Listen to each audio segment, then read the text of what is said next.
que eu confundi a aula passada, eu vi, foi a anterior à aula passada. É isso então, pessoal? Trabalharam, pessoal. Essa prova tá marcada para quinta, né? Deu uma avisada. Pessoal, só um toque assim, de repente, vocês fazem que hora a prova? 10 para 5. 10 para 5. 10 para 5 até 7, né? Nós vamos começar 10 para 5, não é isso? Alguns de vocês vão chegar atrasados, é isso que me falaram? É. Sim. Vão chegar atrasados porque tem uma outra prova antes. É. Ah. E a prova iria até? 6h30? 5h10. Não, a minha iria... 18h30, né? Não, iria até... 6h30. Não. 6h30 nós estamos fazendo, né? Corretamente ela Iria iria até 15 até... para 7. 10 para 7. 10 para 7. Ah, até 10 para 7 10 ela para iria. 7. Isso. Talvez eu dê um tempo depois, só que eu tenho que pensar em como dar um tempo por outra turma também. Eu não posso dar mais tempo para vocês e menos por outra turma. Se eu não conseguir, aumentar o tempo de prova para a turma de antes, eu não posso aumentar para de vocês. Eu tenho que ser justo com os dois. Né? Mas se der, eu dou um tempo a mais depois, tá? Apesar que na última aula vocês não quiseram ficar mais tempo. Vocês que não quiseram ficar mais tempo, vamos ver comigo, né? Nós não. Não. A gente sempre se dedica aqui. Jamais. Não, teve uma turma que eu pedi para hoje, vamos ficar até 10 para 7. Não foi. Nossa turma não foi jamais não foi isso. Tentou soltar um dia mais cedo, a gente não saiu da aula, senão, né? Agora eu comento algumas coisas, tá? Deixa eu dar a matéria antes pra gente só Alinhar o que ter a segurança que acabou a matéria, daí a gente tem mais alguma coisa. Tudo bem? Tá, o que não valia a pena? Vocês queriam bater em quem aqui na frente? Não? Em mim, né? Então vamos lá, pessoal. Onde é que nós falamos? Era no Jomini mesmo? Isso. Só respondam pra mim, ele foi dado ou eu ia começar? Ele falou um pouco. Ele ia começar o vídeo. Ele falou um pouco, mas ele falou para começar o vídeo. Não, você começou e deu um horário. Aí foi essa aula que a gente ficou até 10 para 7 e ele falou que ia passar um vídeo dele. Porque você não conseguiu colocar, um deles não estava abrindo pra gente. Porra. Ah, toma de Trabalhar, só vamos ver o que tá rolando aqui. É, de melava, não é? Que deixa a memória boa.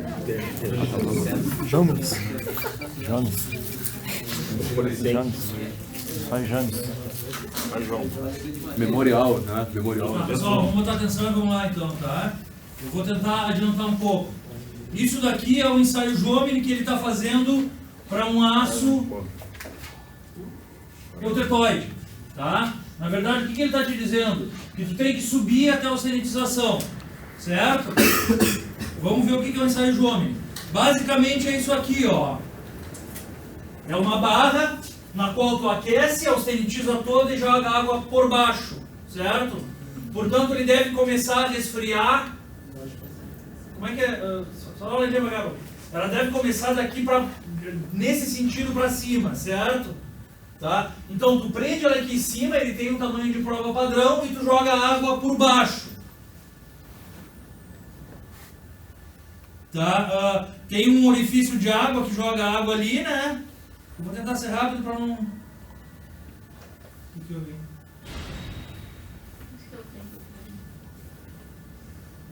Tá? Basicamente, tu abre a torneira, a água vem por aqui.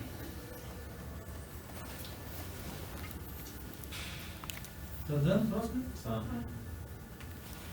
Tá, ele te dá uma distância pré-determinada do jato da água. Isso aqui é tudo para garantir a pressão, para que todos os ensaios sejam iguais. Tá, ele está entrando com o corpo de prova, tem uma distância aqui. O corpo de prova tem 25,4 de diâmetro. E o que é isso aqui? A escala. Cooling rates, as taxas de extração de calor. Então, em graus por segundo. Então, aqui, tu está tirando aproximadamente 300 graus Celsius por segundo. Tá? Aqui, tu está tirando a 50, 28, 17. Então, a taxa de extração de calor aqui é extremamente alta em comparação com uma taxa que tu tem lá, 2,2 graus por segundo. Então, na verdade, dependendo do teu aço, aqui tu está fazendo um processo de têmpera, enquanto que lá tu está fazendo um processo de quê? De recozimento não. Por que não de recozimento? Não entendi. Recozimento é no forno. Porque recozimento é no forno, Manuel. Aqui, dependendo do aço, eu estaria fazendo um processo de normalização, porque eu estou resfriando ao ar, certo? Claro que alguns aços podem ter a curva tão para a direita que aqui eu posso estar fazendo o quê? Têmpera. Se a curva estiver extremamente para a direita. Mas isso depende da composição química do aço, me entenderam? Então, a rigor, a tua dureza vai aumentando daqui e diminuindo até lá em um gráfico onde tu plotaria o quê? O que tu acha que eu ploto, Manuel? Já que tá me ajudando 2 vezes. A facilidade de temperar. Tá, beleza. Facilidade de temperar, que eu vejo como aqui, Manuel? E taxa de velocidade que tu extrai calor. Não consigo medir isso, não é muito fácil. Dureza. Tá me entendendo? Então, a facilidade de temperar seria uma questão de dureza. Quanto mais duro for, Mais fácil também. Mais temperado. Mais temperado. eu diria que quanto mais duro for, temperado ele está. Se do lado, ele pode aumentar a dureza do lado ou não? Entenderam ou não? Aqui eu vou pegar uma dureza de 300. Aqui eu vou pegar uma dureza de quanto? Menos de 300. Ou de 300. Mas nunca de mais de 300. Vocês estão me entendendo? Então, na verdade, a minha dureza vai indicar que ele está temperado. Quando eu começar a diminuir a dureza, o que está acontecendo? Diminui o tempo. Tá temperado. É só Só recozimento. cuidar do jeito de falar, não é que diminua a têmpera. Tu começa a gerar o quê? Menos vai ter que ser. Ou mais perlita, ou começa a gerar perlita ou algo assim, certo? Então, aqui, se todo mundo está 300 até aqui, todos eles estão com 100% de martensita. Nunca toquei no joelho da curva, me entenderam? Tá? Quando começar a diminuir a dureza, certamente eu estou começando a tocar no joelho da minha curva de temperabilidade, da minha curva TTT do material. Quando você diminui. Tá, pessoal? Então vamos tentar ir rápido nisso aqui para mostrar os gráficos que é o que interessa. Então o cara está aqui num forno, ó. Abriu um forno, na verdade estão ali tuas peças, elas saem realmente assim, ó. Isso daqui é o que tu tira se fosse um laboratório. Isso daqui é um forno normal, sem controle de atmosfera, sem nada, tá? Um forninho, que nem os que a gente tem por aí. Tá aqui a curva TTT daquele material, né? Então se ele jogar na água lá embaixo, ele pega aqui, né? Se ele jogar um pouco mais dentro, ele pega aqui e gera alguns outros constituintes. Sendo ele um hipotetóide, o que é essa linha aqui? Ferrita, certo? Isso eu adoro perguntar na prova, aí pessoal, se liguem. Tá? Então tá aqui o teu corpo de prova, jogou a água por baixo e o cara já começou a resfriar. Aqui eu já boto meu dedo, se eu quiser. Em 1 segundo, tá? Bom, então vamos lá. O que ele está mostrando ali? Um close-up disso aí tudo. Ali, ó. O preto tu já toca. É muito rápido a estação de calor que tu tem ali por baixo. Mas que? Por que isso aqui não anda?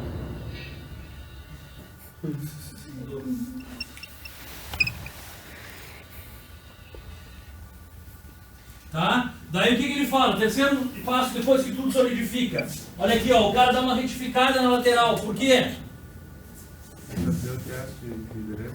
Por quê, mano? Não lembro. Porque a superfície pode estar muito mais temperada do que o interior.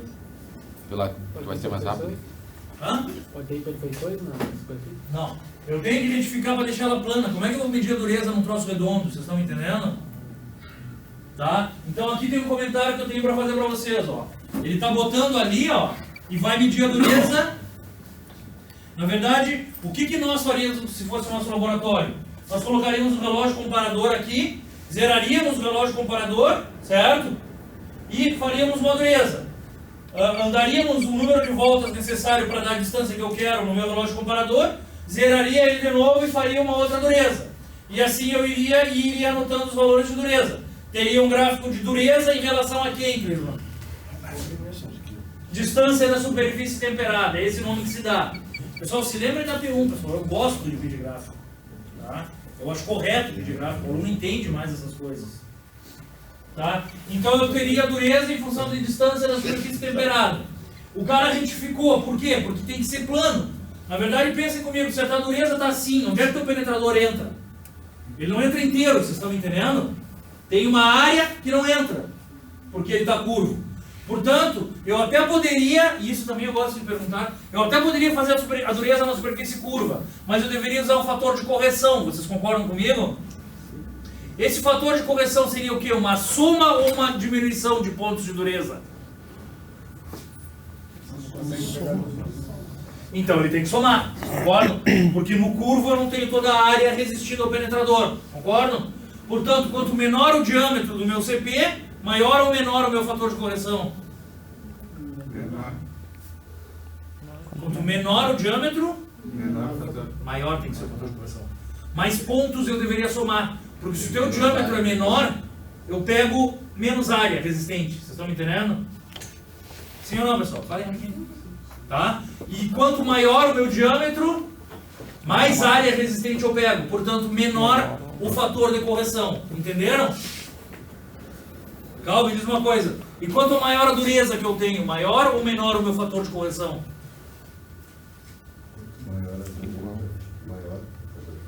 Menor.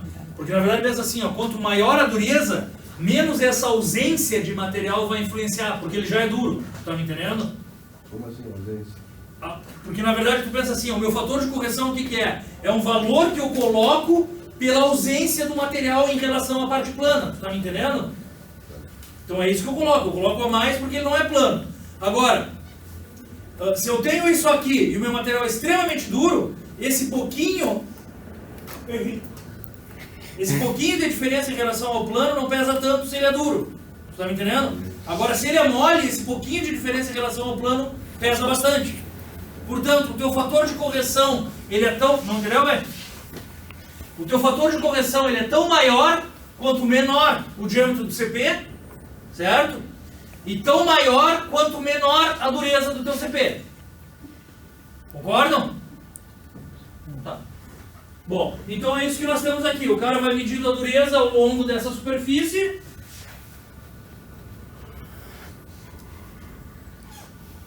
Na verdade, existem vários problemas em medir a dureza, né? Se tu mede uma dureza muito perto da outra, que problema eu posso ter, Clisman? Na verdade, uma dureza é uma deformação a frio, eu estou encruando meu material. Portanto, se os meus pontos de dentação são muito próximos, eu não vou estar pegando uma dureza verdadeira, eu vou estar pegando um material encruado pela dureza anterior. Tu me entendeu? Que mais? A tua superfície não pode estar suja. Por quê? Porque a sujeira é muito mais dura do que o teu material. O óxido de sujeira é muito mais duro do que o material por si só. Tá, pessoal? Então vai ter um espaçamento padrão, é isso? Espaçamento padrão não, mas um bom senso padrão. Faz longe. Tá? A única coisa que é padrão são as distâncias aqui, ó. Não, na verdade tu tem razão. Para esse caso, para o João eu tenho espaçamento padrão. Tá? Eu tenho, e anotem isso também, eu tenho 6 medidas de 1/16 aqui, ó. 1/16 de polegada. Depois eu tenho 6 medidas de 2/16 de polegada. Certo? E assim vão aumentando quanto mais vem para cá. Por que elas vão aumentando quanto mais para a esquerda elas estão? Hã? Menor vai ser a dureza. Portanto, menores as variações. Concordam comigo? Eu tenho que estudar detalhadamente as variações de dureza na ponta, porque é na ponta em que eu deixo de temperar, na verdade. Para lá já é mais difícil, tá? Estão entendendo, pessoal?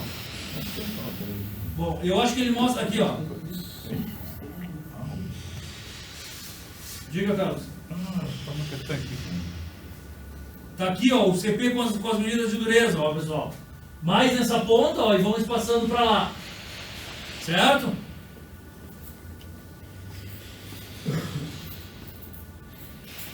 Aí o que ele mostra aqui? Algumas durezas depois está montado o meu gráfico, então. Tudo bem? Então, dureza, 50 Rococê é uma dureza típica de têmpera de um aço. Raramente chega mais que 60 Rococê, tá? Então, tá pegando a matéria? Vamos lá. Então, 50 a 60 Rococê ele está temperado.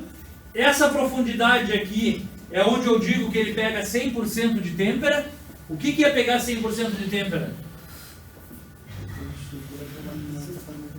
100% de martensita, todos entendem? Quando é que eu tenho 100% de martensita? Só para que eu continue a aula. Beleza, antes de tocar na curva. Tem que estar entendido isso, tá? Então até aqui eu não toco na curva. Daqui para baixo eu já começo a tocar na curva de temperabilidade, portanto ela começa a cair. Um material de grande temperabilidade tem maior ou menor dureza do que aquele ali? Não tem nada a ver. Não sei se é a mesma, mas... mas o que eu quero te dizer é que o conceito de mais ou menos temperabilidade não tem nada a ver com a dureza inicial, vocês estão me entendendo? E sim o quanto demora para cair. Tudo bem? Na verdade eu posso te dar um 1030 com muitos elementos de liga, certo? A dureza inicial dele vai ser 45, mas de repente ela se mantém até aqui. Esse cara tem uma baita temperabilidade. Quanto eu posso te dar um 1045 mais duro, com uma dureza inicial como essa, e que cai imediatamente agora. Portanto, uma baixa temperabilidade. Certo? Então tem que ficar claro esse conceito de temperabilidade. Então está aqui, ó. Distance for quenched end, a distância da superfície temperada, e dureza, usualmente em Rockwell C. Por que em Rockwell C?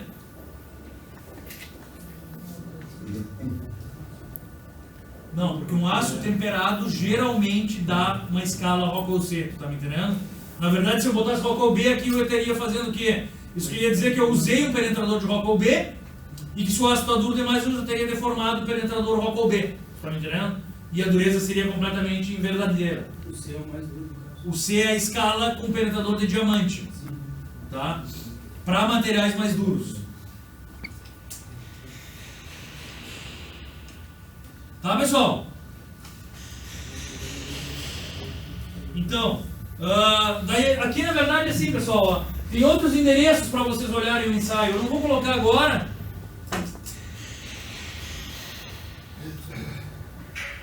Aqui tá fazendo um manualzão, ó. Tá, mas esses comentários agora não me dá tempo de dar, mas se vocês olharem, o cara tá meio sem óculos de proteção, tá com uma luvinha meio na... Sei lá, e o cara tá tirando o troço dali, ó. Mas isso aqui era o que a gente fazia quando fazia laboratório mesmo, sabe? Pegava um balde d'água, jogava ali e vamos lá. Ó, estão vendo aí o troço resfriando, né? Tá, então isso daqui é algo que se faz em laboratório, bem comum de fazer até. Bom, pessoal, estão aqui os endereços que tem, tá? Então vamos lá. Alguém não entendeu o que eu falei de Jomini? Eu não tinha falado nada de Jomini na aula passada? Tinha falado sim. Tá, então... Aqui, ó, tipicamente um 8640 não tem tão alta temperabilidade assim, mas maior do que um 1040, certo? Por que a dureza inicial é igual? Mesmo teor de carbono. Quando tu tempera, na verdade, os teus elementos de liga pesam ou não pesam? Em valor de dureza, não. Vocês estão me entendendo? Só mexe a curva, no caso. Só mexe a curva. Então, quando temperado, quem manda na dureza é o teu teor de carbono, certo?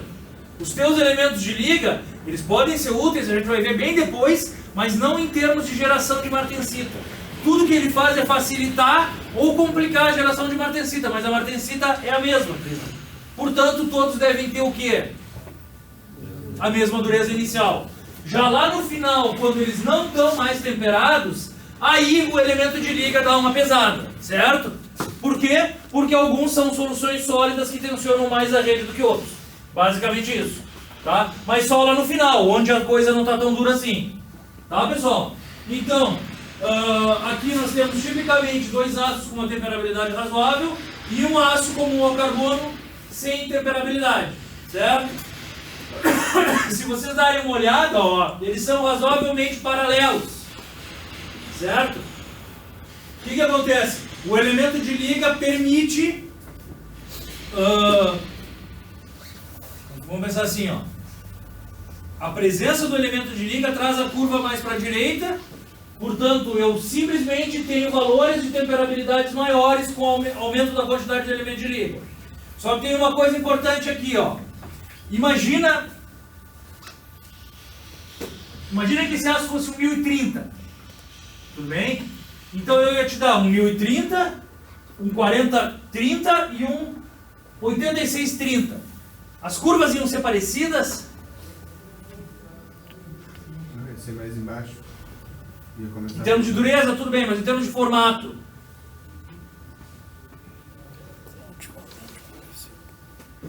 Não é bem assim. Por quê? Porque no 1030 eu nunca tenho um espaço para 100% de martensita. Vocês estão me entendendo ou não? O 1030, a curva dele toca lá no zero. Então, no 1030, sem elementos de liga, eu não teria tanta martensita. E o formato da minha curva não daria uma dureza tão alta a princípio. Estão me entendendo? Ou sei lá, alguma quantidade menos de martensita. Certo? Portanto, não seriam completamente paralelos como estão. Aqui no 1040 eles são paralelos, porque no 1040 eu já consigo 100% de martensita. Certo, pessoal? Eu vou mostrar um gráfico para vocês que fala mais ou menos disso. Então, aqui nós temos, ó, de novo, outros elementos de liga e demonstrada a temperabilidade que cada um deles tem. Não quer dizer que o 43 tenha menos elementos de liga do que o 51. Só são elementos diferentes, tá, pessoal? Tudo bem, então vamos lá. Pessoal, de novo, eu devo pedir alguma coisa disso aqui na prova. Aqui o que ele está me mostrando, pessoal? Temperabilidade dos ácidos em função do teor de carbono. Na verdade, essa distância aqui é meio pequena, por isso que ela está assim. Mas deem uma olhada aqui, ó.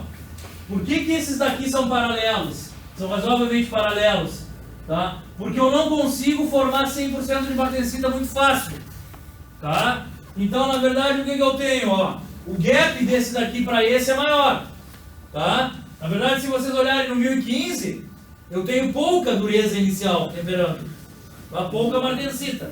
Agora, a partir do 1030 para o 1040, eles já são bem parecidos. O espaço deles é menor, certo?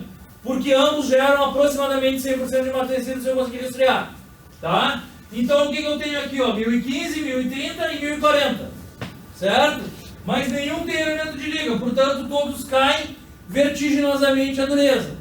Já tu começa a colocar um 0,60. Aqui a curva já está bem mais para a direita, certo? Portanto a temperabilidade do cara aumenta, certo? Na verdade não se esqueça que aqui eu tenho um ferrita antes. Desculpa. O que eu tenho nesse daqui? Antes eu tenho uma ferrita gerada, tá? Aqui um 1079, aqui eu já tenho uma sementita gerada antes, certo? Mas a princípio ele te mostra que para esse valor medido, eu tenho uma grande temperabilidade. Certamente ela vai cair por aqui, né, pessoal? Tudo bem? Mas o que eu tenho aqui, ó? Para essa escala que ele verificou, eu tenho uma grande temperabilidade nesse 1079. Tudo bem? Pois não. A inclinação daquele 0,59 ela não é maior do que as dos outros ali? Inclinação, como assim? Tipo, aquele que você colocou, a temperabilidade dela é maior, não seria menor porque ela tipo, decai mais? Não, mas não posso pensar isso. É que na verdade ela começa a decair mais tarde, ó. E aí, não, a inclinação aqui é menor, mas ó, se tu olhar do 10 até o 20, a queda é muito pequena. Se tu olhar do 10 até o 20 aqui, a queda é muito grande. Tá? Bom, tudo bem, pessoal? Então, meu conselho, deem uma olhada em geômetro. Vai vir. Tá? Certo, pessoal? Então, na verdade, em alguns casos, podem até se inverter as curvas. Eu me lembro que em uma prova eu coloquei o cara que fazia assim e caía. E daí vinha outro, presta atenção, com uma dureza inicial menor, mas com uma temperabilidade maior. Então, então eu tinha um descendo e o outro continuando. Só que daí quando caía, lá embaixo invertia de novo. Entenderam? Porque a dureza de núcleo também era função do teor de carbono. Estão me entendendo? Então, eu poderia ter te dado, por exemplo, um 1050 e um 8620. O 1050 viria lá em cima e cairia. O 8620 começaria aqui embaixo, continuaria e cairia mais baixo no final do que o 1050. Vocês estão entendendo? Então as linhas se cruzariam em dois lugares. Todas essas coisas eu posso perguntar. Bom, posso continuar então? Bom, prevenir. Prevenir é um tratamento térmico que só existe após a têmpera, certo? O objetivo do revenido, então, aliviar tensões de têmpera. A rigor, o que ele faz? Tu vai aumentando a temperatura e eu vou liberando quem? O carbono, que estava preso aonde? Qual reticulado? No tetragonal do corpo sentado, no reticulado da martensita. eu vou dando temperatura, vou liberando aos poucos, desculpa. E o que vai se formando? Se eu libero o carbono, quem é que eu vou formar? Sementita, necessariamente. Certo? São duas transformações, pessoal, tá? Não se esqueçam do cerne da coisa. Ou é adifusional ou é difusional, não tem essa. Adifusional é quem? Martensita. Difusional, sementita. Tenha o formato que tiver, concordam? Perlita, bainita, chiquitita, qualquer coisa assim, mas é sementita, tá? Então, pessoal, eu vou liberando e aumentando minha quantidade de sementita por aqui. Portanto, esse nome só existe depois de tempo. O objetivo, alivia ou remove tensões, corrige a dureza e a fragilidade, aumentando a tenacidade. Tá? Segura o tranco. Na verdade, tu tem o que nós chamamos de martensita revenida. Certo? É esse o nome que se dá para a martensita que houve o revenimento. Falando certo, eu tenho martensita e algumas pequenas sementitas ali. Mas não se dá o nome assim, se diz que é martensita revenida, que na verdade o que é? Martensita com quantidade de sementita aparecendo. Tá? Então, aqui está o gráfico, pessoal. Me ajudem aqui. O que ele está mostrando aqui, Cleiton? Hã? Com quem? É. Com a temperatura de quê? Você está reaquecendo. O que é esse reaquecendo? Revenido. Então, a queda na dutilidade, não, desculpa. A queda na dureza com o aumento da temperatura de revenido, concordam? E ali, irmão, o que é aquele calombo que eu tenho ali? Tu até pode não saber, mas o que tu acha que está acontecendo ali no calombo? Dureza?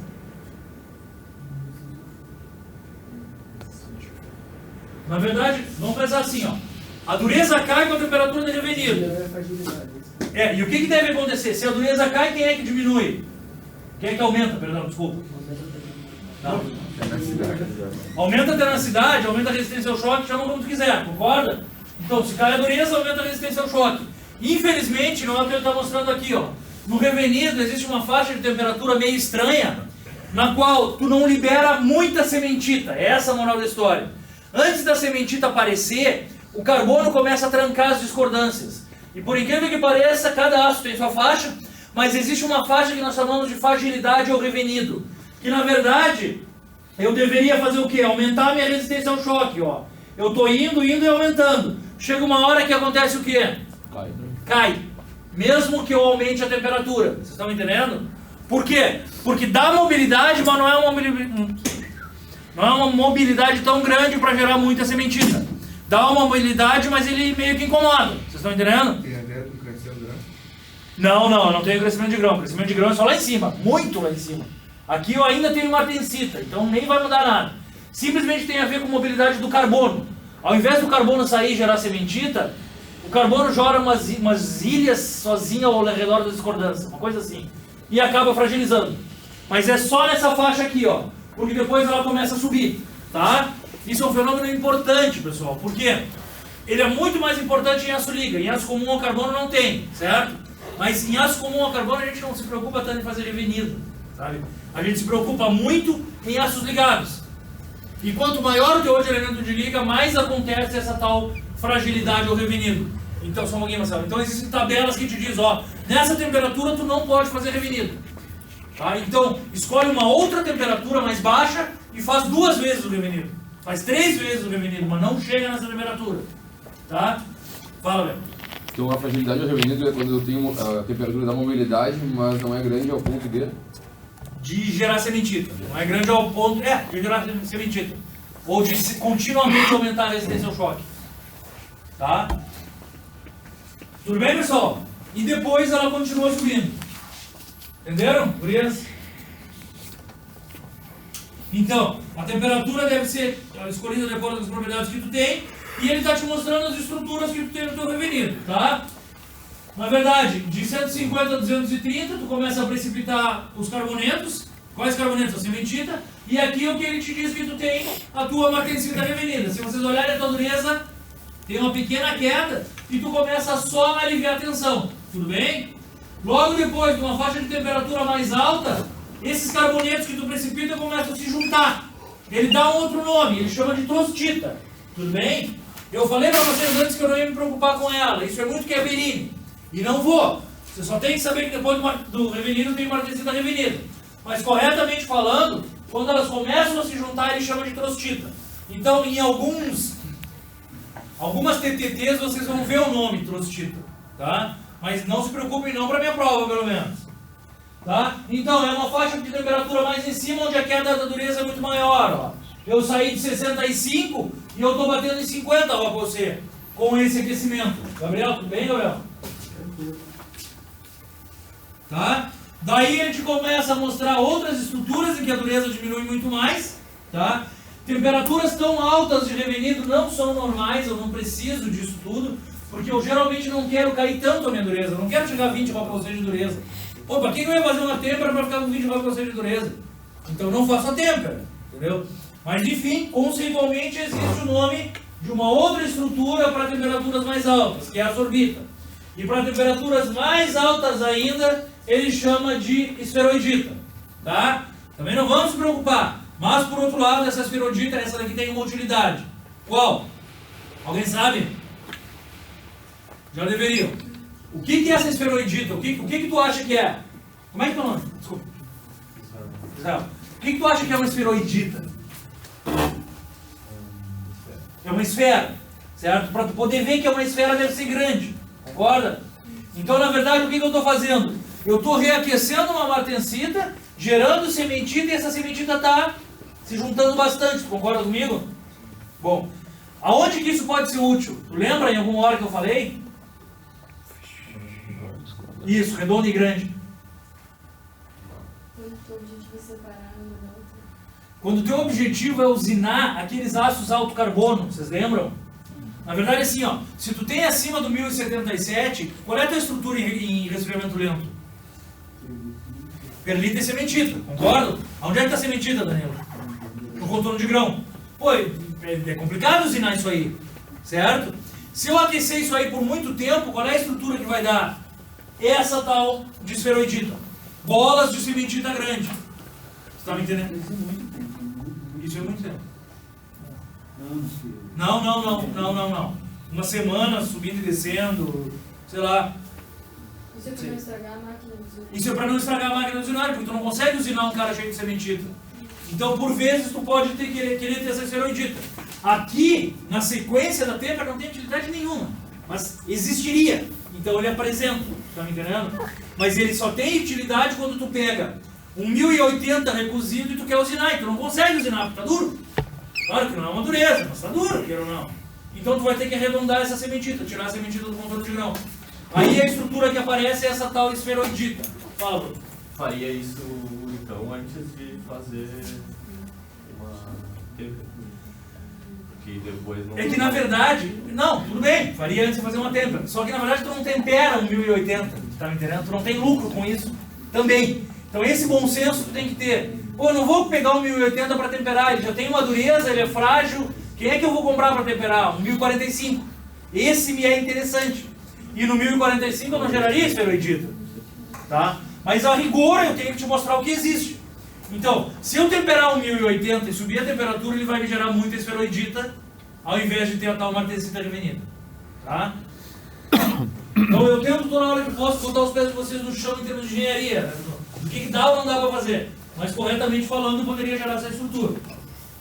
Tá, pessoal? Então estão aqui as estruturas que tu tem, o que ele chama de trostita e martensita, a sorbita ali, tá? Mas vocês têm que ter ideia que é um troço, que são as martensitas escurecidas, certo? A martensita era tudo agulha. Aqui tu tem uma agulha com umas carinhas pretas, que é o aparecimento da sementita. Diga, Gabriel. Tá rindo de mim? Não, tô rindo das carinhas. Fragilidade de revenida, então, pessoal. É aquilo que eu falei para vocês. Quando tu aquece o cara temperado, ao invés de continuamente tu aumentar a resistência ao choque, Marcelo, alguma hora tu cai, tá? Então, ocorrem determinados tipos de aço quando aquecidos em faixa de temperatura meio alta, tá? Mas principalmente quando esses aços têm elementos de liga. Em aços comuns ao carbono não é normal isso, tá? A fragilidade ocorre nessa faixa, mais rápido ainda, e só é revelada no ensaio de resistência ao choque. Não tem alteração microestrutural. O que é uma alteração microestrutural, irmão? Como é que tu veria uma alteração microestrutural? No tamanho de grão ou na microestrutura, mas é tudo igual. É isso que ele quer te dizer. Na verdade, se tu subir a 200, cortar e fizer um ataque, tu vai enxergar uma coisa. Se tu subir a 500, cortar e fizer um ataque, tu vai enxergar o quê? A mesma coisa. Vocês estão entendendo? Então tu só pega a fragilidade ou revenido via ensaio de impacto. É só onde ela aparece. Tá, pessoal? Então, eles aparecem principalmente em aços ligados e principalmente nos aços com esse tal de estrôncio. Tudo bem?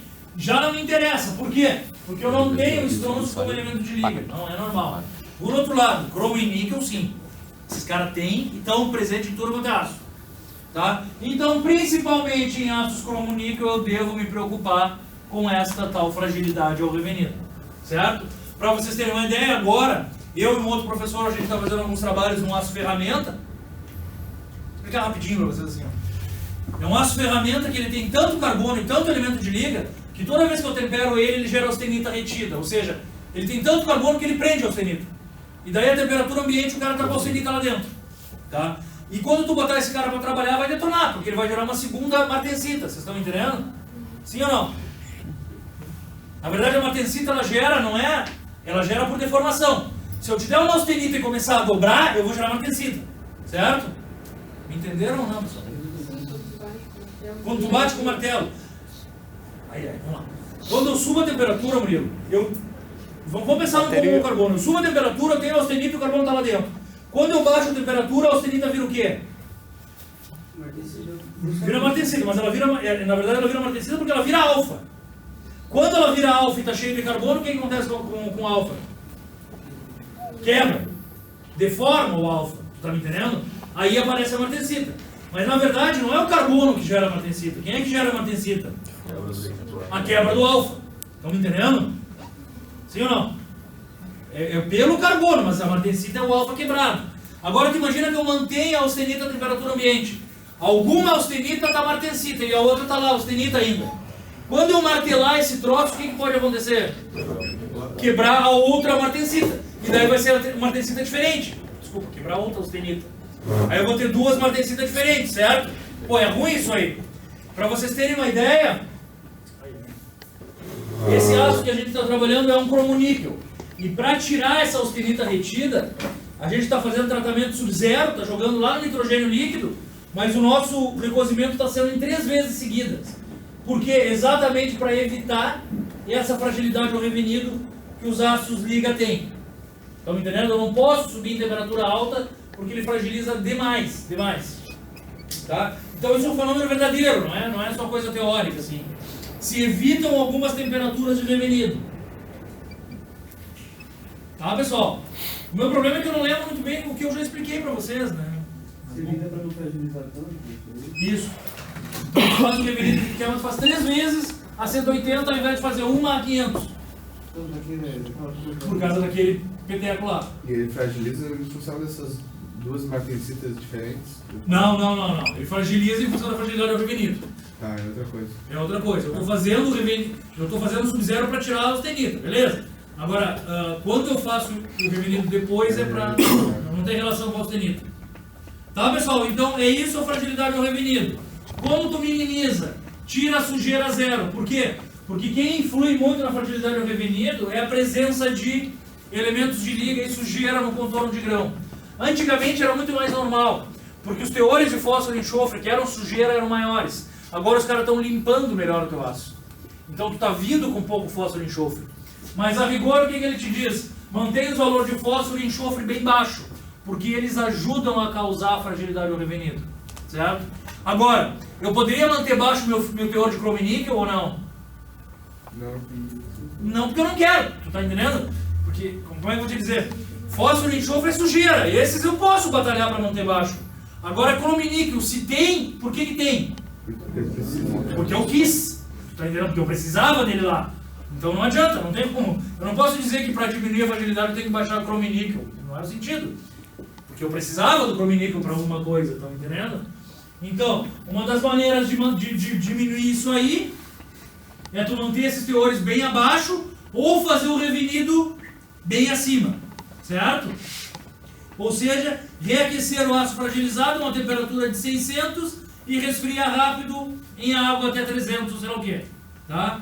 Mas na verdade ele está te dizendo que depois que tem a fragilidade revenido, só fazendo um novo tratamento térmico.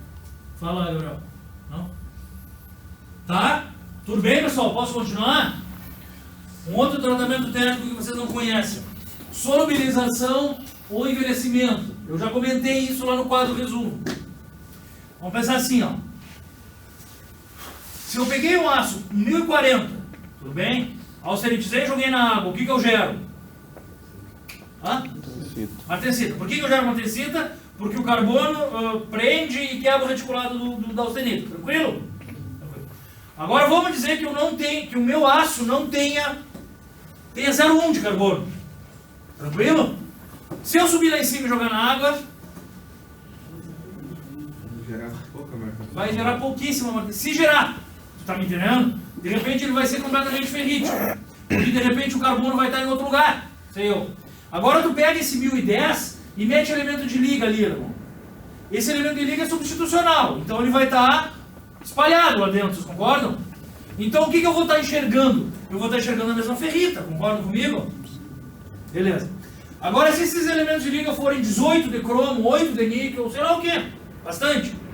Imagina que uma hora eu dei uma aquecida e esses elementos de liga saíram da matriz de ferro, entendeu? Saíram, se juntaram. Daí uma hora ele pega o 0,1 de carbono, liga com o cromo e com o níquel e forma o quê? Um carboneto. Ou forma alguma coisa lá dentro, vocês estão me entendendo? É possível? Bom, se tem essa alguma coisa lá dentro e eu não quero, o que eu deveria fazer para tirar essa alguma coisa? Aquecer e resfriar rápido. Aquecer e resfriar rápido. Por que eu posso resfriar rápido? Porque não vai gerar martensita igual. Porque não tem carbono, vocês estão me entendendo? Então é isso que ele chama de solubilização. Subir acima da austenita e deixar todas essas bolinhas solúveis, dissolvidas no meu ácido, entendeu, Danilo? Se eu pegar esse cara que está com todo mundo dissolvido e jogar na água, o que vai acontecer? Nada, vai continuar dissolvido. Certo? Então isso é o que ele chama de solubilização. É um tratamento térmico de aquecimento para dissolver todas as possíveis fases da tua matriz. Como é que tu faz isso? Sobe e joga na água, certo? Aí então como se tivesse ferro com algumas partículas de cromo, níquel ou carbono. É normal, velho. Te mostro foto a rodo por aí. Tá? Seria um aço ainda, né? Não, é um aço. Continua sendo um aço. Só que o papel do carbono tu tirou. Tá entendendo? Por exemplo, um aço bem caro são os aços inoxidáveis, 316. Esses caras têm 0,008 de carbono, 18 de cromo, 8 de níquel e 2 de molibdênio. Tá? Não tem carbono. E é um aço. Tá? Isso só se faz em aço com pouco carbono. Isso sim. Isso só se faz em aço com pouco carbono. Porque se tiver muito carbono, tu detona o teu material. Tu não faz uma solubilização, tu faz o quê? Manteiga. Tá? Então, solubilizar na verdade é isso. Jogou lá em cima, solubilizou todo mundo. Tudo bem? Agora tu imagina que esse aço pouco carbono, que ele me sirva, por exemplo, Danilo, para resistência à corrosão. Tá cheio de cromo, é possível, não é? Agora imagina, Leila, que eu quero que ele também resista mecanicamente. O que eu poderia fazer? Tem uma ideia? O elemento desliga para travar as escuridão. Hã? O elemento desliga vai travar um pouco mais. Não, mas eu não posso sair a botar. Eu não sou muito mágico, Marcelo. Se o cara tá sólido e eu tenho meu aço, eu não consigo botar elemento de liga lá pra dentro. Trabalha tá me entendendo? Hã? Trabalho a frio. Talvez. O problema do trabalho a frio, velho, é que facilita a corrosão. E de repente, esse aço que resiste à corrosão porque tem muito cromo, ele deve ter qual matriz também? Mas no caso, então ele vai. Só um pouquinho, bem segundinho. Ele deve ter uma matriz austenítica, eu também tentei manter ela, porque ela resiste melhor à corrosão. Se eu fizer trabalho a frio, eu até aumento a resistência, mas a minha resistência à corrosão vai para banho. Entendeu? Por causa das tensões. Hã? Porque aumentar as tensões. Porque eu vou manter as tensões. Tá? Então, na verdade, como é que eu poderia melhorar a resistência desse aço, Leila? Eu poderia fazer o inverso que eu deixei de fazer. Eu poderia aquecer de novo para gerar algumas bolinhas. Tu tá me entendendo? E essas bolinhas vão fazer o quê? Travar as discordâncias. Então, na verdade, o que é solubilizar? É subir e jogar na água para solubilizar todo mundo. E o que é envelhecer? É subir e deixar esfriar. É subir menos, certo? E deixar muito tempo. Porque daí todo cara que está dissolvido faz o quê? Pode se juntar. Sai, se junta e barra as discordâncias. Entenderam? Que tipo de material faz isso? Tipicamente no aço inox. Mas esse refrigerante, Mas né? também precisa de resistência mecânica? Como? Também precisa de resistência mecânica além É que se tu olhar para aquele caminhão que está levando nitrogênio líquido da Wet Martins para o teu hospital, na verdade, se tu não tivesse resistência mecânica, a parede dele ia ser isso aqui. Tá me entendendo? E pô, uma parede assim, cara, então tu prefere deixar ele mais duro, uma parede assim, e manter a resistência à corrosão, certo? Na verdade ali nem é a corrosão, depois eu explico, é a fragilidade do tio frágil, é a transição do tio frágil. Mas tudo bem, é o inox, é importante que seja inox, e tu prefere mais fino, tá? Alguém ia perguntar outra coisa? E esse CC no caso, então? Quem? Esse Não, esse FC, esse que eu tô falando é esse FC. Mas CFC não fragiliza. É. Exato. Por isso que é ele que eu uso. Mas se ele não fragiliza, por que você teve que fazer esse processo para evitar essa questão de Não, eu não fiz o processo para evitar, eu uso ele para evitar. Tá me Por entendendo? isso que ele não tem pedra também, porque ele é CFC. Porque ele é CFC. Tá, mas na verdade assim, ó, eu poderia, ao invés de botar um inox austenítico, eu poderia baixar o meu preço e botar um inox ferrítico, mais barato, com menos líquido. Tá me entendendo, André? Só que esse ia fragilizar quando eu botasse nitrogênio líquido. Tá? Então eu boto o austenítico, muito mais caro. Mas pô, se é caro, eu não posso ter parede grande. Então eu dou um jeito de endurecer gerando partículas de segunda fase, que é o envelhecimento. Aí você deixa ele esfriando devagar. Ao ar. Na verdade eu deixo 2 semanas a 600 graus. Então tudo que estava dissolvido vai criar um monte de bolinha em vários lugares e aí tu resfria devagar. Isso é por esferoidização. Isso não é esferoidização, isso é o que nós chamamos de... Não, porque na verdade eu estou gerando carbonetos. Esferoidização é esferoidizar a sementita. Aqui não é sementita, é carboneto de cromo e níquel. E eu não estou deixando eles grandes, eu estou só gerando eles. Esferoidização só para sementita. Como? Esferoidização específica. Só para sementita. Na verdade é só para sementita dos alto carbono, Sim. dos 1080. Pessoal, e aí pessoal, está começando a vir termo atrás de termo. Vocês vão ter que dar uma lida antes da prova, ou gravar, ou pegar a aula, sei lá, vejam, ou quem está gravando. Tá pessoal, então está entendido o que é solubilização e envelhecimento? Yep. Então, consiste na precipitação de uma outra fase na forma de partículas pequenas e uniformemente distribuídas, certo? Essa fase enrijece a língua, é o envelhecimento então, tudo bem? Lucas Alecrim, né? Depois do envelhecimento ele vai ter a maior resistência possível, certo? Só que ele te comenta que esse envelhecimento pode ser natural ou artificial. Algumas ligas têm tanto elemento de liga que eu posso deixar ali no chão e ele envelhecer. Algumas outras eu deveria colocar no forno a 600 graus. É só um comentário que ele faz. Tá? Principalmente os não ferrosos têm envelhecimento natural. Mas a gente não viu eles ainda, ele só está em formação. Tá? O que é isso aqui então, pessoal? Hã? Um gráfico. Um gráfico? Dá pau, velho. Pessoal, aqui ó, o cara está subindo, deixando um certo tempo lá em cima. Para quê? Para solubilizar. Concordam? Por que eu tenho que deixar um certo tempo lá em cima? Porque de repente eu estou cheio de fase aqui embaixo. Se eu subir meio segundo e jogar na água, não dissolve a fase, vocês estão entendendo? Tem que ter tempo para ela dissolver na austenita. Daí ele joga na água. Certo? Todo mundo solúvel. Aí ele faz o quê? Aumenta a temperatura para fazer o quê? Algumas Envelhecer. partículas. Gerar os precipitados. Tá? Aí voltava o que tinha antes. Não. Eu não sei o que tinha antes. De repente não está bem controlado. Sei lá.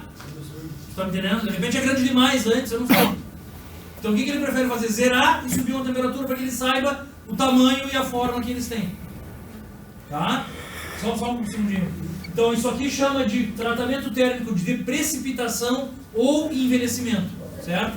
Tu força a precipitação de alguma fase. Fala, velho. O T0 seria acima da zona crítica? Ou... Claro. Para solubilizar eu tenho que chegar na austenita. Tá? E esse daqui é abaixo da zona crítica. Tá? Então ele só... Não, isso aqui é só um comentário, pessoal. Isso daqui, por enquanto, não nos interessa tanto. Tá? Mas isso daqui é uma liga cobre-alumínio, tá? Em que ele te fala que essa liga cobre-alumínio no endereço. Eu posso fazer o tratamento que eu quiser. Têmpera, sei lá o quê. eu não vou conseguir endurecer. Eu só endureço essa liga se para determinadas composições químicas uma certa partícula de segunda fase aparecer, certo? Que é um cobre Al2. É a partícula que gera o que eles chamam de duro alumínio, tá? Esse alumínio automotivo que se vê é um duro alumínio. E ele não é gerado por tratamento térmico ou nada assim. Ele é gerado por um tratamento térmico de precipitação. Só existe ele duro se aparecer uma partícula de segunda fase chamada CuAl2, tá? Então isso aqui é só para dar um exemplo para vocês do que é essa precipitação. Posso continuar? Vamos lá então. Vocês têm aula depois da minha ou não? Tem. Vai ter aula hoje? Talvez não sabe se tem aula. Ah, o professor... Chega atrasado. Ah, quando eu chegar eu vazo então. Assim, ó. Tratamento térmico sub-zero. Vou tentar botar atenção no que eu falei há pouco.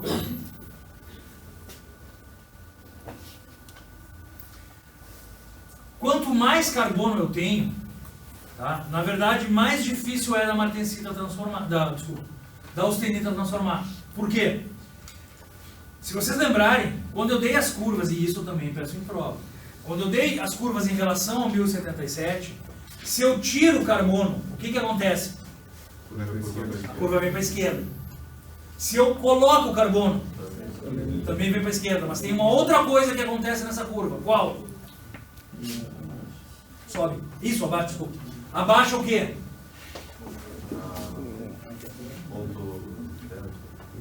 Isso, abaixa o final da transformação. Abaixa o quê? Bem na parte que ele faz a curva dele no joelho. Não. Vamos de novo. Assim, ó. Eu tenho aqui o meu joelho de curva. Tranquilo? Pro 1077. Se eu tiro o carbono, ele vem para cá. Se eu boto mais carbono, ele vem para cá. Menos, mas vem. E além disso, quando eu boto carbono, o que acontece? O final da martensita acontece o que com ele? Hã? Como fragiliza? Baixa. Aqui eu não vejo, é só transformação. Não tem uma propriedade mecânica aqui. Então, o ponto de final de transformação da martensita, ele baixa. Assim, pessoal, deixa eu mostrar aqui. Na verdade, o que tu tem? Ó? Tu tem isso aqui, ó.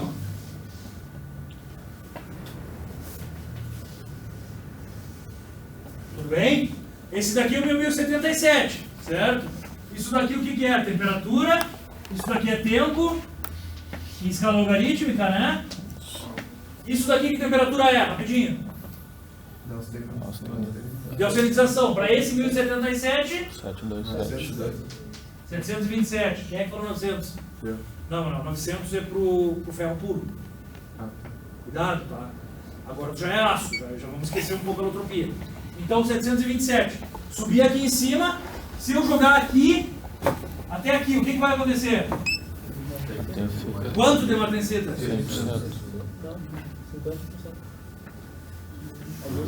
50% de martensita. Vocês estão entendendo? Se eu jogar para cá, agora sim, 100% de martensita, concordam? Agora, os aços alto carbono, o que acontece com eles?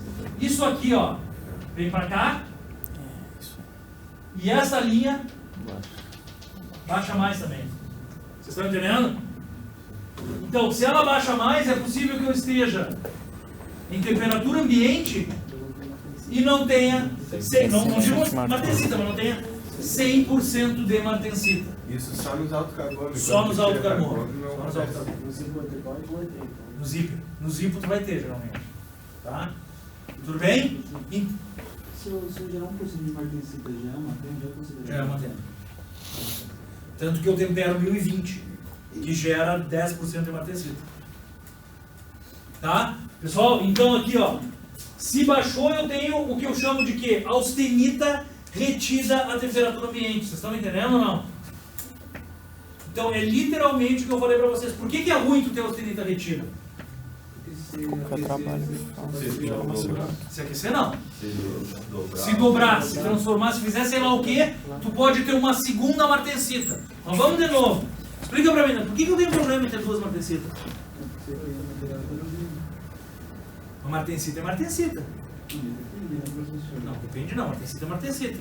É que uma é diferente da outra. Porque depois... Mais ou menos. Pode Não, quebrar, eu estava né? falando que eu estava tentando evitar, mas eu ainda não disse por que eu não posso ter as duas. Pode que porque tá na. Por que eu não posso ter as duas? Não fica, pode ficar frágil na linha entre a antiga e a nova martensita? Por quê? Porque tu quebra articulado do mas perigo fragilizar do lado. Os grãos, Não, martensita é martensita. os grãos são diferentes um do outro. Tia, a martensita incomoda tanto que o grão não tem grande influência. Mas é em virtude da fragilidade dessa linha, da nova para a velha martensita. Sim, mas por que, Marcelo? Na verdade é assim, pessoal. O que acontece quando eu gero uma martensita? Eu aumento de volume. Esse é um grande problema da Tempra. Vocês estão me entendendo? Quando surge uma martensita, ela aumenta de volume. Se ela aumenta de volume e a outra está austenita, o que acontece com a outra? Ela empurra a outra, diminui. Aguenta esse aumento de volume. Então contrai. Quando a outra virar martensita, vai fazer o quê? Aumentar o volume. E vai empurrar a primeira. Aí vai trincar. Tá? Isso é um problema. Em chapa fina, para vocês terem uma ideia, quando eu tempero uma chapa fina, quando eu compro uma chapa e tempero, o troço, ele fica guesa, ele empena mesmo. Por esse aumento de volume. Por outro lado, em chapa grossa também é um perigo, velho. Porque tu tem uma martensita por fora e uma outra por dentro. Então, por vezes, tu tem o que a gente chama de trinca frio. Trinca no meio da chapa. Pela diferença de martensita. Certo? Então, é um problema isso, é um problema verdadeiro. Como é que eu mataria isso? Só se eu reaquecer para liberar um fazendo. Solidificando e. Já vamos descobrir. Tá? Mas o importante é entender isso aqui. Então, o que é o tratamento térmico sub-zero, então? Abaixo da temperatura, abaixo da temperatura ambiente. Aí todas viram o quê? Tá claro?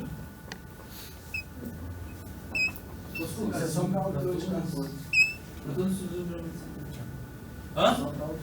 Geralmente para alto teor de carbono e alto elemento de líquido. Os dois pesam. Tá? Tudo bem? Então é isso que está dito, né? Consiste no resfriamento abaixo da temperatura para gerar usualmente nitrogênio líquido, menos 186 Celsius. Tá? Vamos lá. O que ele te mostra aqui então? Ali, ó. Tipicamente nesse aço, onde é que está o M100 aqui, ó? Está em 0 graus. Estão vendo? Então se eu jogar na água, ele vai ter austenita retida ainda. Nesse aço 1321, tá? Então ele está te mostrando que os elementos de liga mexem nisso. Tudo bem? Agora vamos lá. Como é que eu mato esse problema de diferença de austenita, pessoal?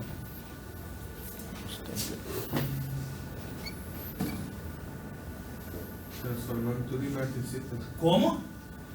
Jogando Tá, isso jogando no frio. Então todas vão ser iguais. Agora pensa comigo, Manuel. Se a chapa é meio grossa, o que acontece? Eu pego a chapa grossa e não tenho problema de austenita retida. Mas eu pego a chapa grossa e jogo na água. Eu vou ter trinca frio, concorda comigo? Porque a parte de fora solidifica antes do que a de dentro. Dá o que eu falei pra vocês, que é uma expandir, a outra comprime, expande depois, sei lá, pode dar um pepino. Como é que eu conseguiria fazer isso aí melhor? Você subir a temperatura, descer até um ponto e depois deixar respirando naturalmente? É quase isso. Se eu subir a temperatura e baixar muito rápido, até um pouquinho antes de começar a aparecer martensita, vocês estão me entendendo? Se eu mantenho ali por um certo tempo, o que vai acontecer? Vai ter só assim. Não, vamos pensar de novo. Aqui, ó. Se aqui eu estou gerando martensita, certo? Tá? Agora eu baixo até aqui e mantenho. Mantenho até aqui. Qual é a estrutura que eu tenho aqui? Austenita ainda. E qual é a particularidade da austenita aqui? Está homogênea, está toda na mesma temperatura e tudo mais. Vocês estão entendendo? Agora, se eu jogo na água, 100% de martensita e toda a martensita igual. Vocês estão me entendendo? Porque eu já estava na mesma temperatura. Eu não tenho grande diferença da parte de fora para de dentro. Me entenderam? O suficiente para igualar centro e periferia. Não chega a encostar na curva. Não, se encostar na curva, aí muda o tratamento. Nem pode encostar na curva. Tá me entendendo? Tá? Vira baineta. Então, na verdade, mantive e jogo na água. Qual é que é o nome disso aqui? Mar têmpera. Tá? Isso chama mar têmpera. É uma martensita, só que é um tratamento isotérmico. Tudo bem? Tu mantém a temperatura para gerar uma martensita isenta de tensões. Tudo é para não trincar. Isso tudo é para não trincar. Mas ali, não, mesmo na temperatura ambiente, não ia chegar na linha de 100% martensita. Não, é que eu apaguei, né? Aqui.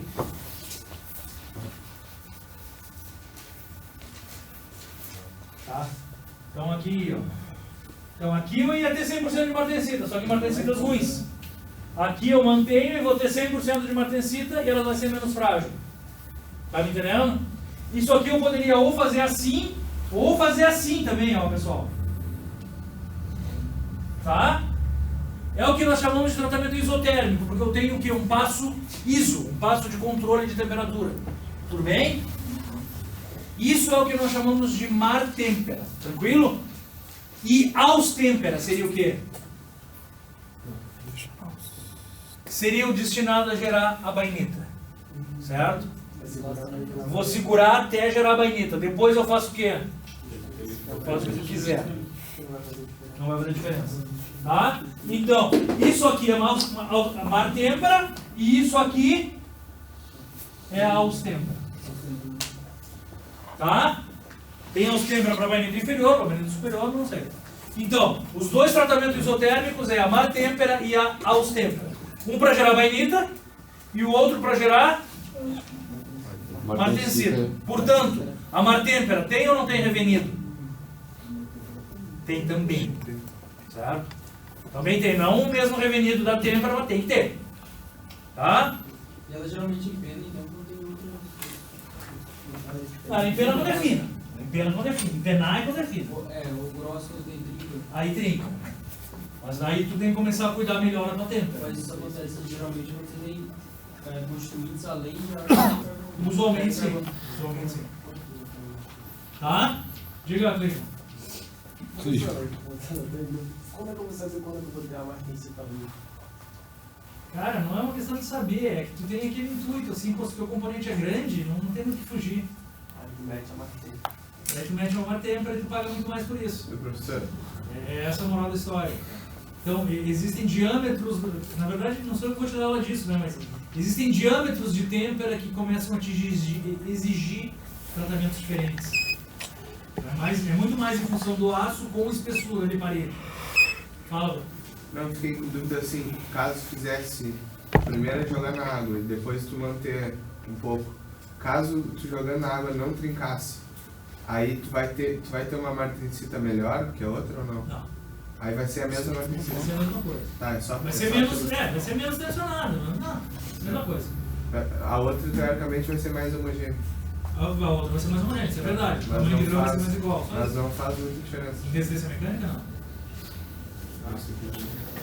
Depois, vai dar entre as duas linhas. Quem? No caso da martensita. Tanto faz. Tu pode segurar antes e depois baixar, ou tu pode baixar aos pouquinhos dentro do MF. Para os tempos que você gera bainita. Ah não, aí tem que estar antes. Tá, Sempre assim. a martensita depois. Tá? Posso continuar, pessoal? Então, esses tratamentos térmicos existem por problema de taxa de extração de calor da parte de fora para de dentro. Tudo bem? Ou empenamento e trincamento. É por aí que a gente faz. Tá? Então, o que ele te mostra aqui? Ó? Tipicamente, esse desenho mostra o que aqui? Ele mostra a diferença de temperatura do centro para a parte de fora, né? Chega ali, estabiliza e baixa. Então isso aqui é mar têmpera. Seguida de revenido.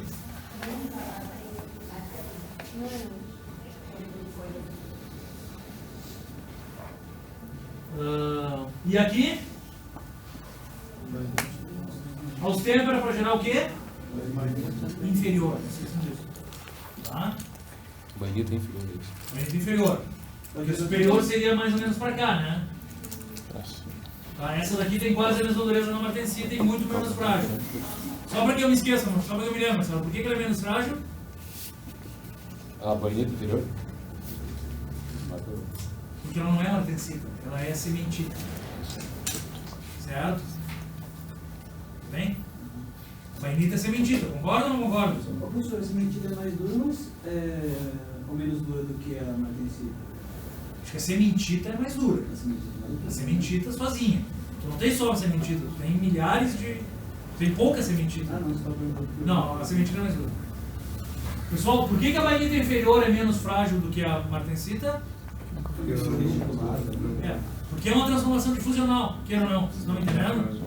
Então é sementita. Tá? E aqui? Aqui é só os dois, um lado do outro, né?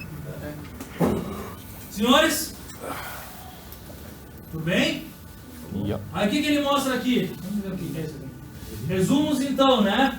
Tu vem da austenita com resfriamento lento e tu gera o quê? Perlita.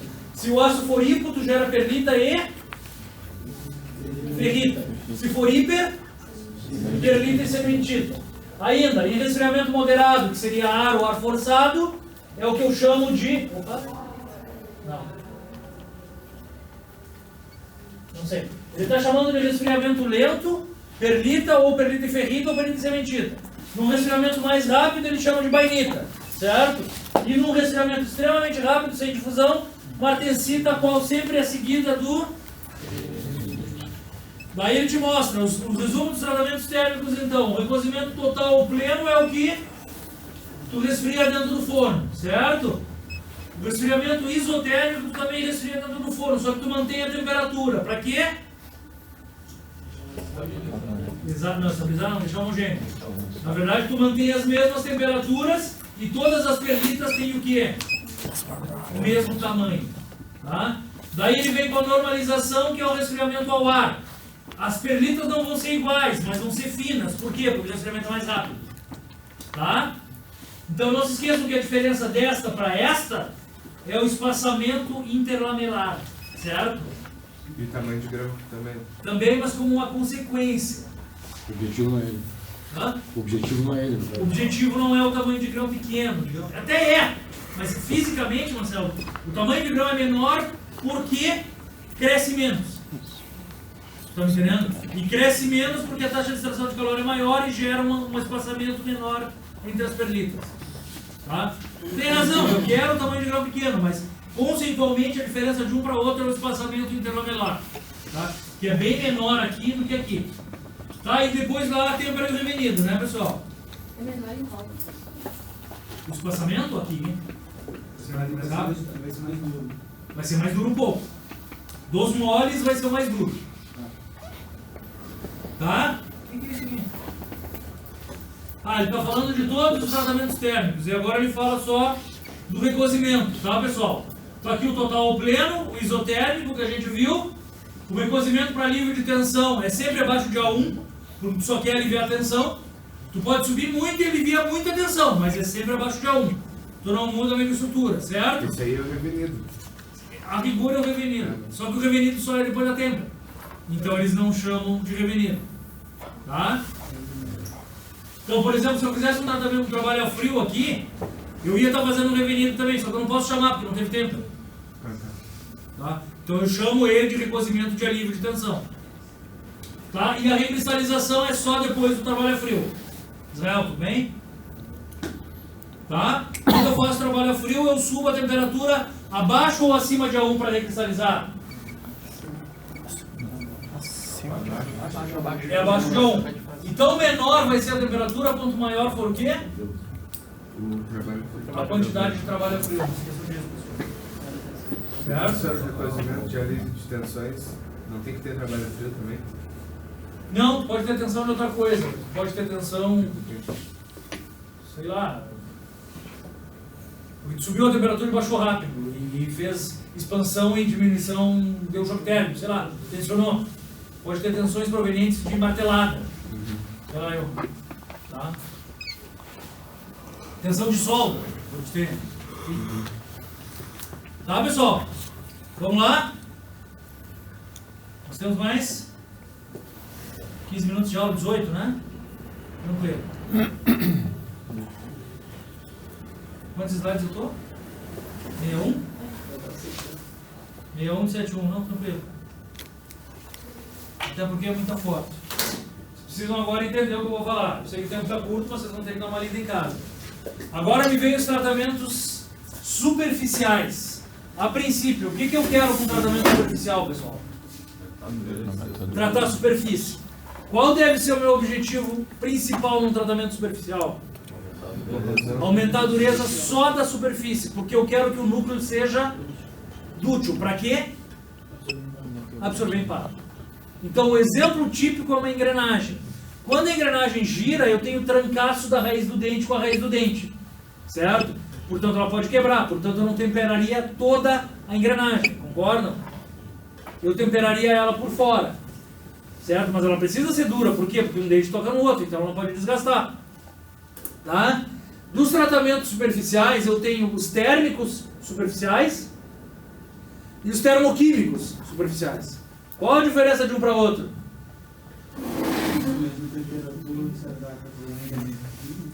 Num tu mexe só na temperatura e no outro tu mexe na temperatura e bota algum elemento químico para dentro. É como eu digo, comecem a usar lógica com engenharia. Engenharia não é difícil. Então, o tratamento térmico superficial típico é a têmpera superficial.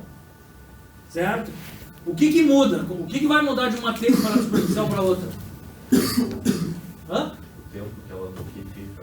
A forma de aquecer. De algumas maneiras é mais fácil, aquece mais profundo. De outras é menos fácil, aquece menos, mas é isso aí.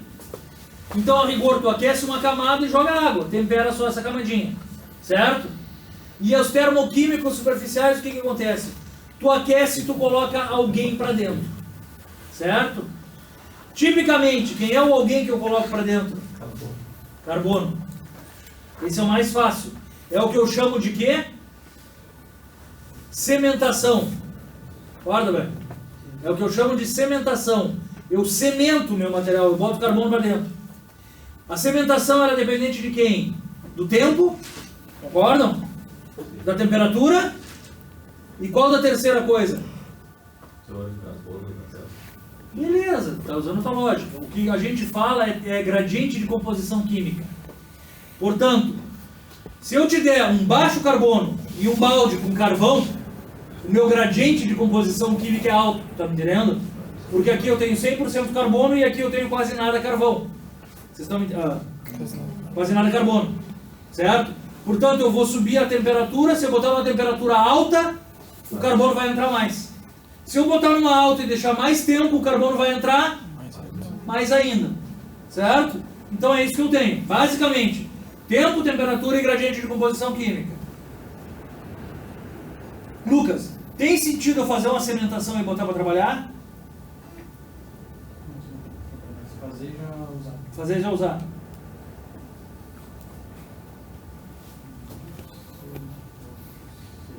Sim, porque teria problema se botar na modalidade, depois de ter feito. Sou eu que estou perguntando. Parece um malandro-lera. Não, você não sabe ou não sabe? Tem esquema. Vocês acham que tem sentido eu fazer uma cementação e botar para trabalhar? Não tem sentido. Deixa eu te fazer uma pergunta. Gabriel, tu acha que o 1080 recozido é muito mais duro do que o 1020 recozido? Tu liberou as frações igual? Muito não. Na verdade, os dois são recozidos. Se eu faço uma cementação, o carbono entra para dentro. Concorda? Então eu vou chegar no 1080, no 1090, mas não cabe mais. Se eu resfriar esse cara devagar, o que eu vou ter? Eu vou ter o 1090 recozido por fora e o 1020 recozido por dentro. Vocês estão me entendendo? Então só existe sentido eu cimentar e resfriar rápido e temperar. Aí sim tem sentido. Então por isso que eu te perguntei. Tá? Então, sempre depois de uma cimentação eu tenho que ter um processo de têmpera. Concordam? E depois do processo de têmpera eu tenho que ter o quê? Prevenido também. Tá? Porque recozido 1080 tem 25 ROC. Recozido 1020 tem 15 ROC. Botou para desgastar, nenhum aguenta. Tá me entendendo? Enquanto que esse 1080 temperado tem 65 ROC. Muda a coisa. Tá, pessoal? Então é isso. Vamos lá. Já falei num termoquímico, a cementação. Qual é o outro? Nitretação. A nitretação. Eu tenho falado para vocês que algumas coisas são duras. A cementação, ela te gera o quê? Cementita, carboneto. Carboneto é duro. Tem coisa mais dura que carboneto? Tem. Nitretos são muito mais duros que carbonetos. Certo? Então, se eu conseguir botar nitrogênio ali para dentro, eu fico mais duro ainda. Vantagem do nitrogênio em relação ao cementado. Primeiro é que não vai fazer esse tempo. É estável? Não é metastável? Não é metastável. Tem lógica, tem lógica. Um aquecimento, se eu botasse esse cara para... A peça cementada, se eu botar em atrito, o que vai acontecer? Gerar calor. Vai aquecer e vai... Liberar tensão. Vai revenir, vai recozir demais, sei lá o que. O nitretado não. Tá? E além disso, a camada nitretada é extremamente fina. A camada cementada chega a 6, 12 milímetros. A camada nitretada chega a... Não me lembro. 1 milímetro. 100 microns, não sei. Tá? Então tu controla muito bem enquanto entrou ali. É extremamente duro e a interface com o teu material é muito boa. Tá? Presta atenção no que eu estou falando. Existem 2 tipos de nitretação. O primeiro, tu aquece o teu material, bota numa atmosfera de nitrogênio e o nitrogênio entra para dentro. O que ele deve formar? É o único caso em que eu tenho alumínio como elemento de liga. Eu nunca tenho alumínio como elemento de liga porque ele não ajuda em muita coisa. O alumínio só ajuda para limpar o teu aço, para mais nada. Tá?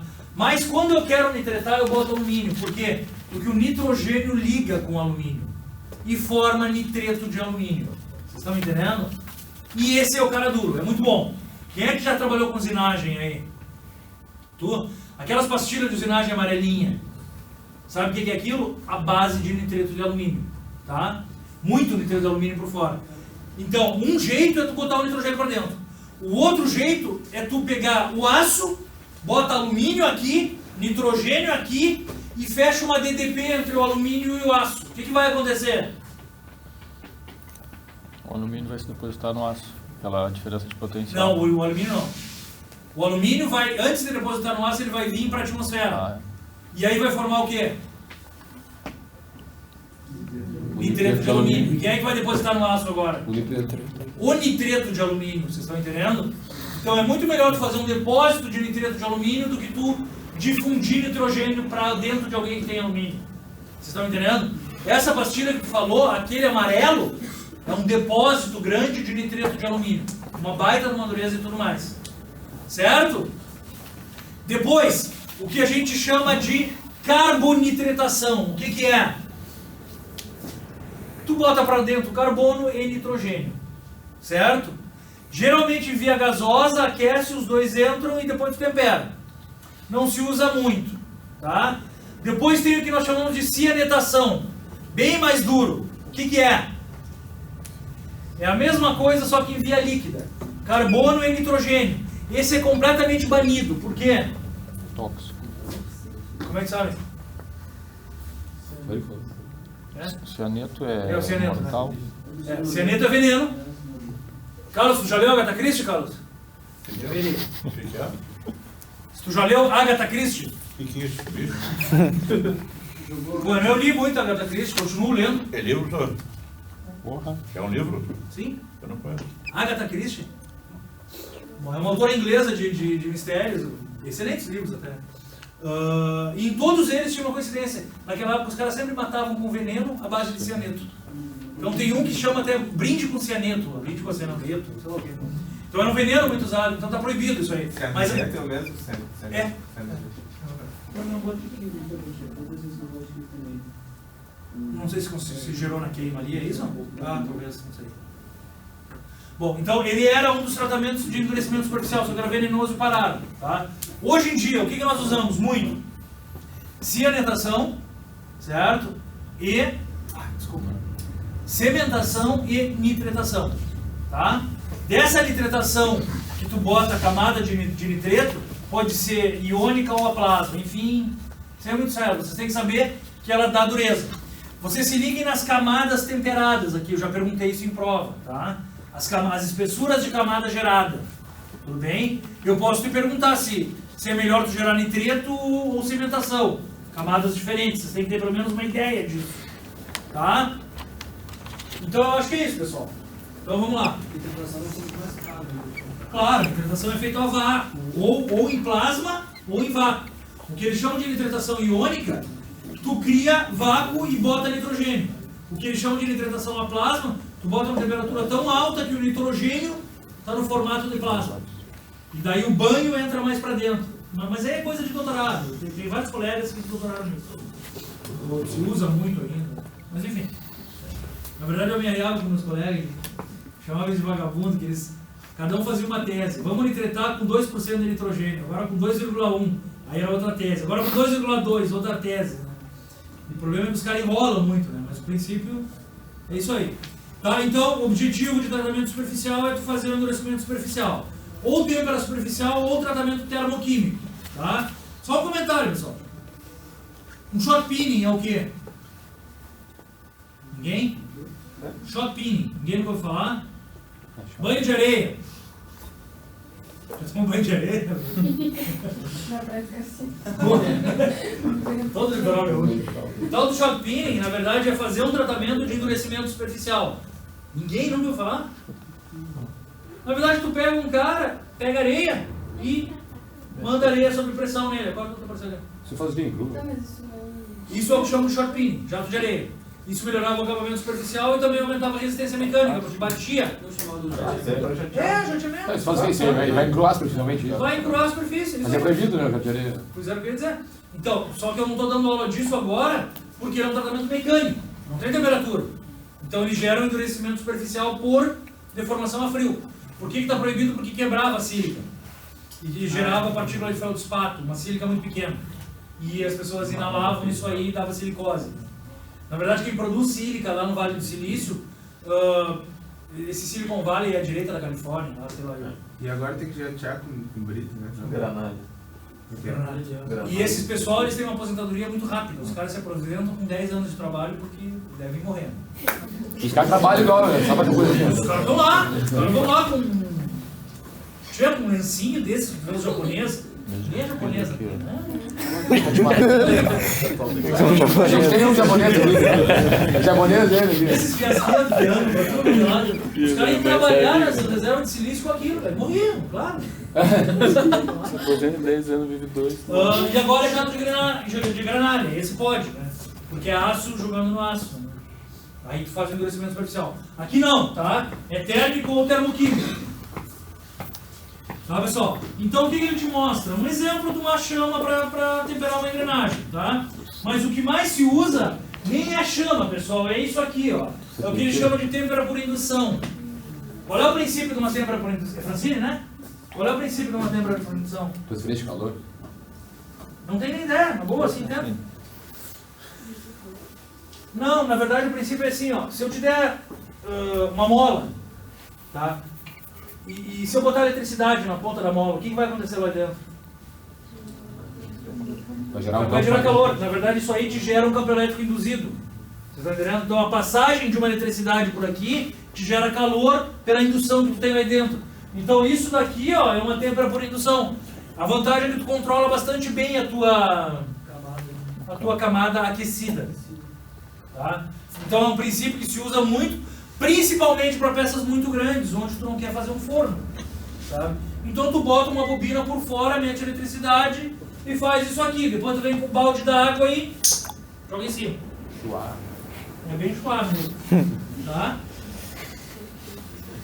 Aqui uma outra maneira de aquecer, o que a gente chama de têmpera por laser. Isso aqui que eu estou gerando ali, falou, mas não? Suzane, ali, isso aqui é um laser, né, pessoal? Na verdade, esse daqui é bem fraquinho, ele tem um rubi que gera cor. Vocês sabem o princípio do laser? Quando eu boto de novo uma DDP aqui dentro, eu excito o rubi e estou mandando luz. Agora imagina que meu rubi seja diferente e que eu bote muito mais corrente. O que vai acontecer? Calor mais luz.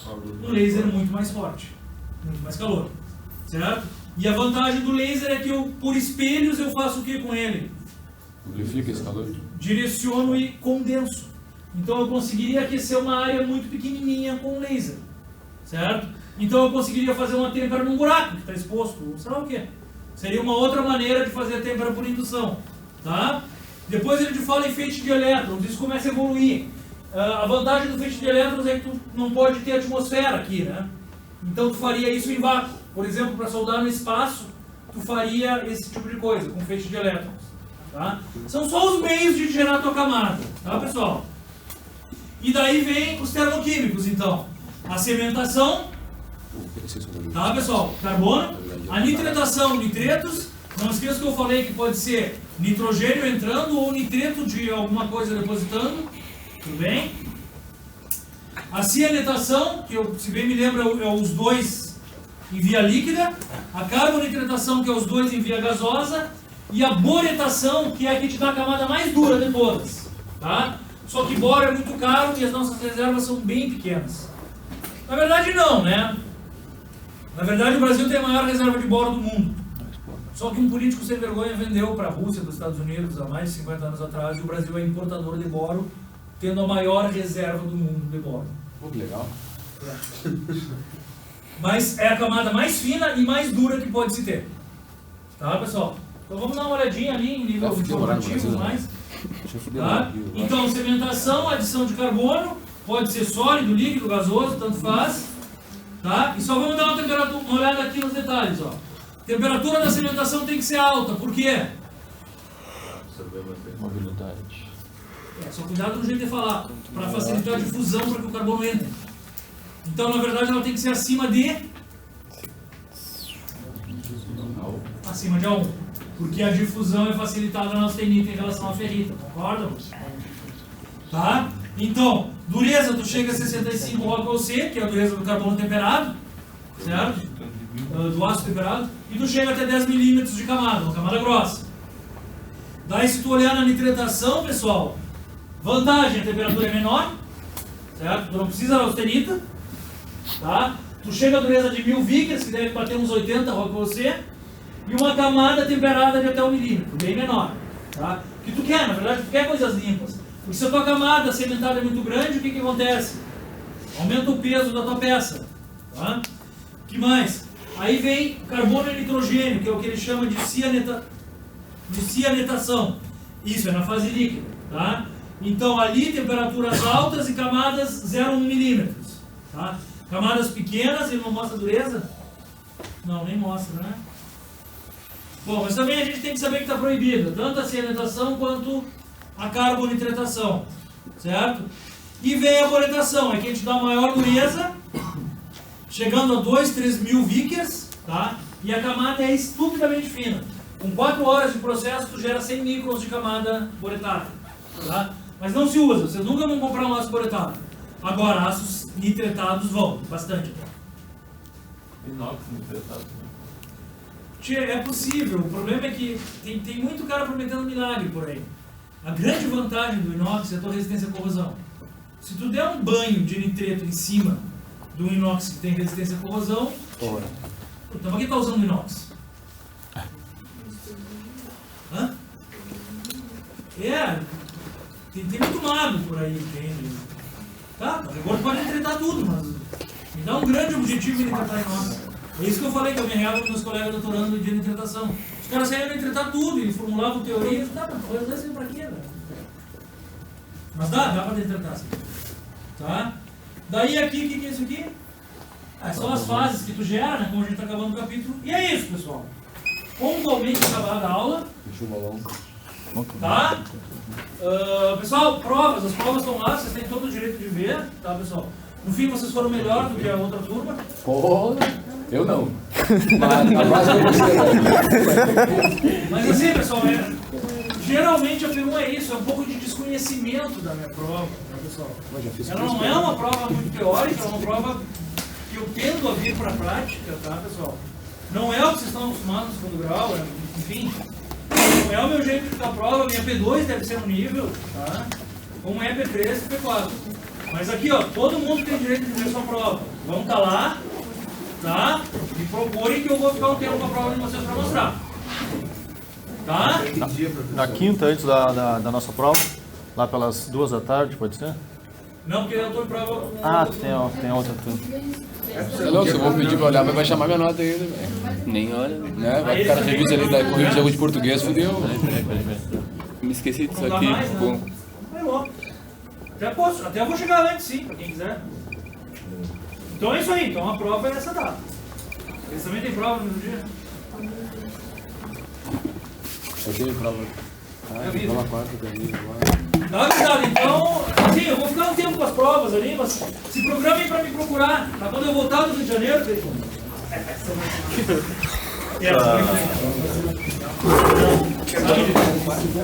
semana em quinta. Daí na semana seguinte, ao Rio de Janeiro, vamos ficar toda semana com elas lá, tá?